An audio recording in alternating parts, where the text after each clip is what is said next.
किसी भी ऑर्गेनाइजेशन में 90% जो काम होता है वो एक्सेल पे ही होता है।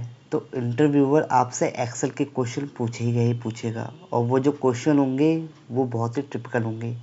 तो ऐसे ही क्वेश्चन मैं आपके सामने लेके आया हूँ। ये क्वेश्चन एक कैंडिडेट से पूछा गया था।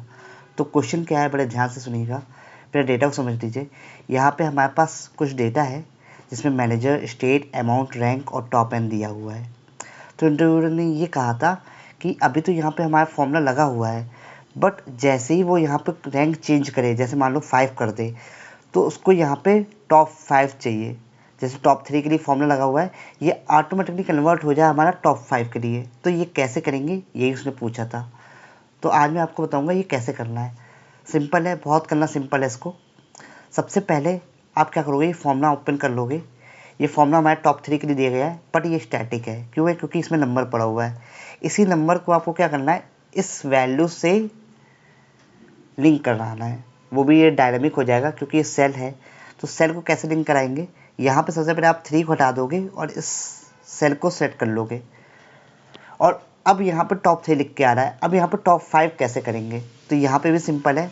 आप यहाँ पे टॉप 3 हटा दोगे, 3 हटा दो, केवल टॉप लगा रहने दोगे, और फिर इसको लिंक करा दोगे 5 से। कैसे कराएंगे, कॉनकैटिनेट कराएंगे। कॉनकैटिनेट का सिंबल जो होता है वो होता है एंड। उसके बाद इस 5 को यहाँ पे सेट कर लेंगे। अब ये H2 लिख के आ रहा है, बट ये डायनामिक वो फिक्स नहीं है। तो इसको फिक्स कराने के लिए हम लोग क्या करेंगे, H2 को यहाँ पे फिक्स कर देंगे F4 की हेल्प से। देखोगे आप डॉलर साइन आ गए। डॉलर साइन से क्या होगा, ये आपका मूव नहीं होगा, और एंटर कर दोगे। अब देखो यहाँ पे टॉप 5 लिख के आ गया, और जैसे ही मैं यहाँ पे ड्रैग करता हूँ तो ये टॉप 5 के लिए यहाँ पे हो जाता है।